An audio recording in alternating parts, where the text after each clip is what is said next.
you're having difficulty in your life and you're repeating the same old stuff and life is difficult, or you're not experiencing the life that you choose or want, understand that you do not love yourself enough to do something different. This, in a way, from a human perspective, can be termed as abusive. You are abusing the child within, you are abusing the heart. You can make any metaphor you choose. But you do repeated behaviors because you do not care enough about you to do something else.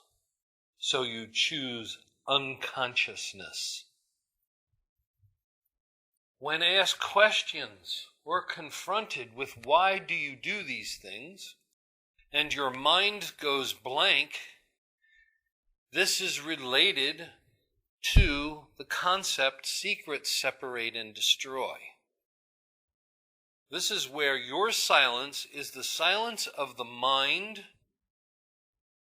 and the ego personality.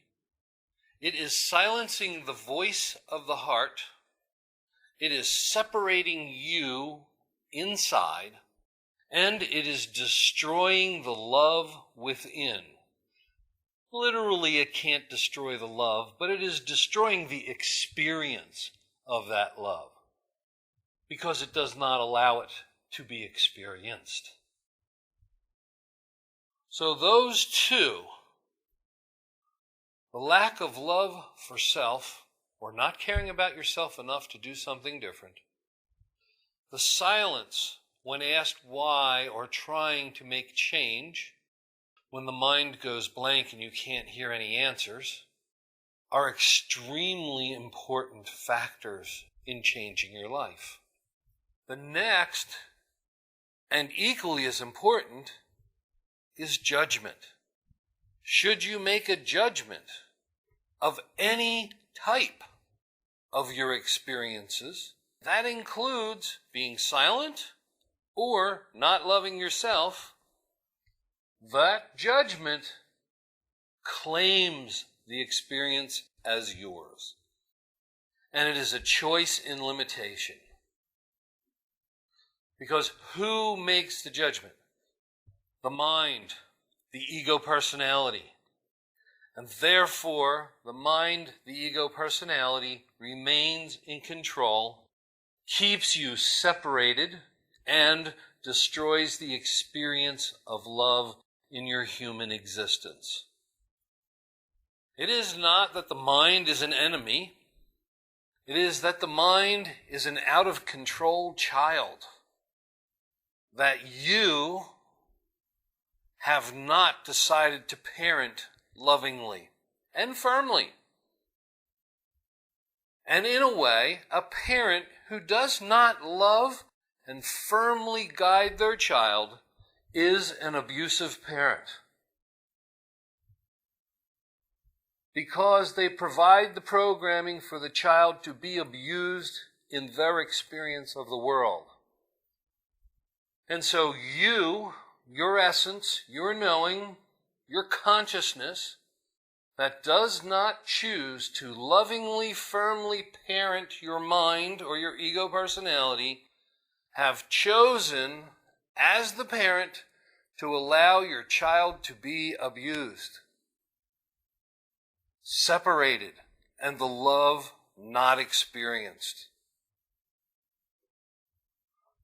In many cases, it's because the parent does not want to make the effort, because the parent does not care about themselves enough to make the effort on a daily, minute-by-minute basis. It's too much work. I actually have to exercise my consciousness.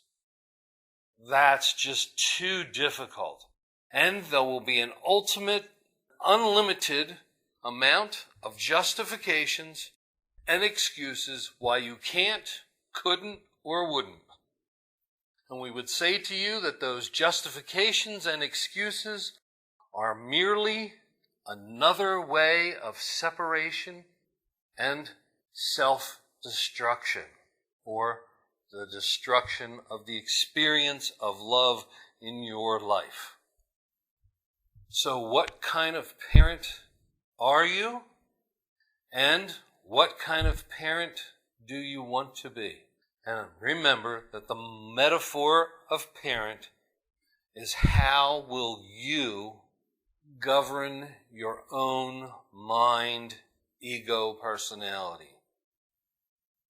A loving, firm parent creates a loving, sovereign child, which then has the experience of a loving life. What kind of parent will you be? Not what do you dream of, not what is the right answer. What will you be? Do you want to, and do you want to make the effort to love yourself above all else? I shall have no other gods before me.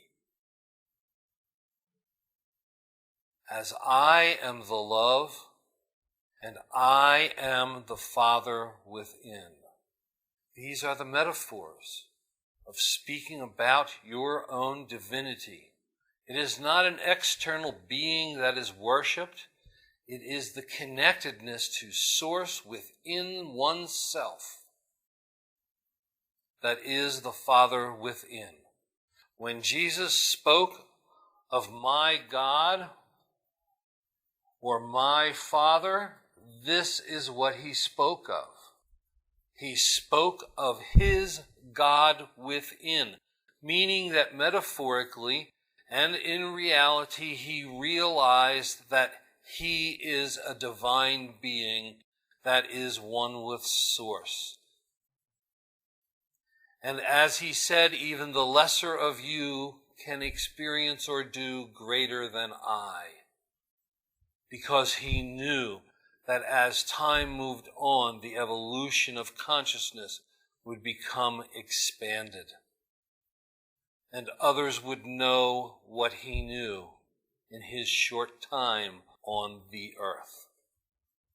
Who will you be? Thy will be done on earth as it is in heaven is simply a metaphor for being the love in the human form, just like you are when you are not in form. They are not different. There is no difference between heaven and earth.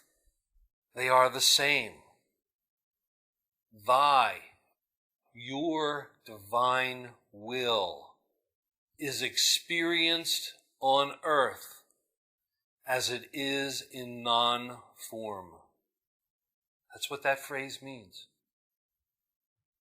Thy will is your own divine will, your own love. And the question, what will you be, is directly related to you willing it to be. We should change the phrase to clearly understand it in English to be, what will you will yourself to experience? What will you will yourself to experience? That is using your own divine will to create your experience in form. What will you be in being the love? It is up to each of you to decide, for it is your journey. There is no right, there is no wrong. There is only the journey that you will.